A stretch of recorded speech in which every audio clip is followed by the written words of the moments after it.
Petitioner plaintiff file civil suit lordship, मतलब permanent injunction and declaration of title lordship. ये 2016 में इन्होंने file किया lordship. Permanent injunction and declaration title lordship आप वादी हैं? Yes madam. 2016 में लॉर्डशिप इन्होंने सिविल सूट फाइल किया। 2016 में? Yes madam. 2016 से सूट कंटिन्यू पेंडिंग रहा। उसमें सिर्फ 2 बार रिस्पोंडेंट नंबर 1 एंड 2 सिर्फ 2 बार एज ए एडवोकेट कोर्ट में अपियर हुए लॉर्डशिप। अरे एक यहाँ केस ऑर्डर के खिलाफ आए हो पहले उतना वही उसी फिर एनेक्चर और वेनेक्चर बोल रहे हो, केस ऑर्डर के खिलाफ आए हो ये नहीं बोल पा रहे? ऑर्डर 9 रूल 7 उसी पॉइंट। क्या होता है 9 rule 7? Lordship x party order को के रिस्टोरेशन के लिए when you were served you आपको 9 रूल 7 के खिलाफ आए हो आप? Yes madam. और आपने बोला प्लेंटिफ हो। इसमें लॉर्डशिप रिस्पोंडेंट ने एप्लीकेशन बुक किया है मैडम। हाँ क्या बोलो ना, बोलो कि 9 रूल 7 डिसमिस हो गई है, क्या अलग हुई है तो बोलो। अलाउ ये बोलना चाहिए ना। आप बोल रहे हो मैं 9 रूल 7 के खिलाफ आया हूँ, इसका मतलब क्या होता है? अधूरा है ये। आप बोलो 9 रूल 7 अलाउ हो गई उसके खिलाफ आया हूँ। when the defendant was proceeded ex parte, ये बताइए। लॉर्डशिप तारीख नहीं बता पा रहे, लॉर्डशिप क्यों बोला आपने? तारीख बोलना चाहिए थी ना। मैंने पूछा when defendant was proceeded ex parte तो तारीख बोलो, लॉर्डशिप मत बोलो। 15/1/2018 बस लॉर्डशिप। बार 25 बार लॉर्डशिप बोलने से मुकदमे में टाइम क्यों वेस्ट करते हो? वैन में लॉर्डशिप कहां से आ जाएगा? When means date.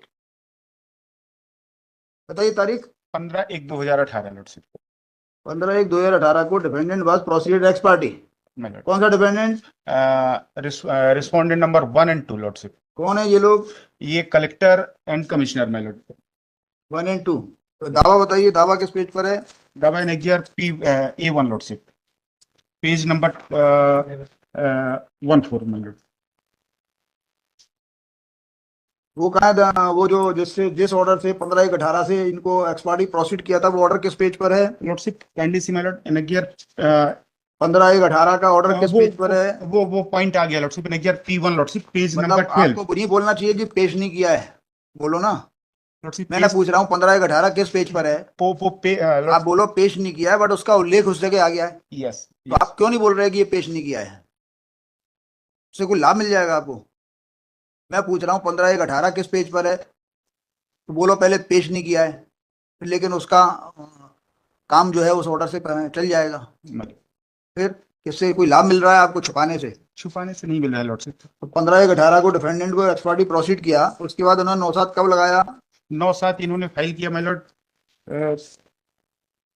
ये 17/8/2022 को। क्या कह के जो है पेश किया कि इसमें शासन की अपूरणीय क्षति हो जाएगी। क्या का दावा है?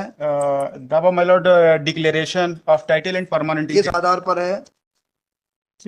किस आधार पर दावा लगाया आपने? कि ये मेरी पैतृक संपत्ति है, हमारे पूर्वजों के नाम से चली आ रही है लॉर्डशिप। नाम का कोई कागज है? नाम का तो कागज इसमें नहीं लगा है लॉर्डशिप। हाँ, लेकिन जिस ऑर्डर के अगेंस्ट में आए हैं ये 16/2/16 का आदेश काय का है जो दावे में मांगा है? अच्छा, दावा जिस समय 9/7 का आवेदन लगाया उस दिन तक आपकी गवाही हो गई थी? No lordship. केस किस लिए चल रहा था? when you filed 9 rule 7 for what was the purpose of listing the case? बकाया लोगों ने जवाब दावा लगा दिया था।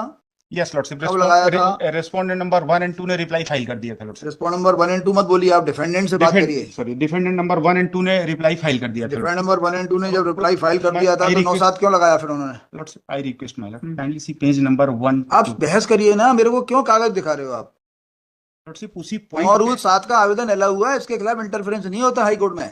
पहली बात ये समझ लीजिए। फिर भी हम आपको सुन रहे हैं तो आप या तो अपने हिसाब से कायदे से बताइए या फिर हमारे हिसाब से बताइए। माय लॉर्ड के हिसाब से ही बताइए कि ये डिफेंडेंट नंबर 1 एंड 2 ने 9/7 का आवेदन जब लगाया उस दिन क्या स्टेज थी दावे की?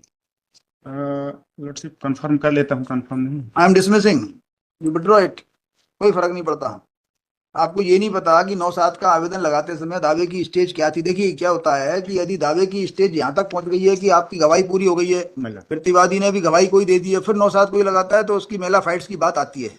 लेकिन अभी 9/7 का आवेदन लगने तक यदि इशू ही नहीं बने, मान लो या अभी आपकी गवाही शुरू ही नहीं हुई है, तो आपको क्या प्रेजुडिस होने वाला है, ये जानने के लिए आपसे पूछा जा रहा है।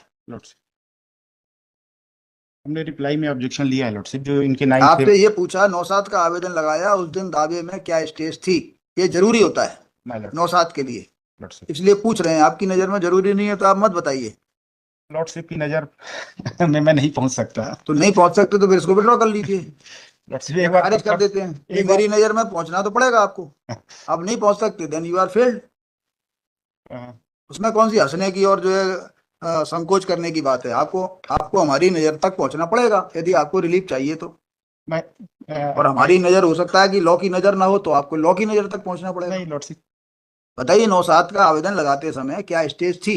ये मैं कंफर्म कर लेता हूँ लॉर्डशिप, शॉर्ट देखो एडजमेंट देखो, मतलब दिस दिस दिस नहीं, आई एम डिसमिसिंग। देखो दिस, आपको पहले 14/2 को अवसर दिया था, 2 बार नहीं आए, फिर असली आज लगाया था। उसमें भी यदि आपकी यही दशा है तो फिर मुकदमे में ऐसा कोई पॉइंट नहीं है जिससे आपको कोई नुकसान हो रहा हो। नुकसान, 9/7 के आवेदन को जब कोई अलाउ कर देता है तो हाईकोर्ट में आना भी नहीं चाहिए। बट लॉर्डशिप इनका सफिशिएंट तो आप रीजन। फिर बताइए ना, आप कहाँ बता पा रहे हो? आपसे पूछा ना 9/7 का आवेदन लगाते समय क्या स्टेज थी दावे की? माय लॉर्ड, इस कहीं लिखा है आपने अपने आप पिटीशन में? लॉर्डशिप इस पॉइंट को, आपने पिटीशन में कहीं लिखा है? नहीं लॉर्डशिप नहीं लिखा। फिर तो कैसे बहस करोगे?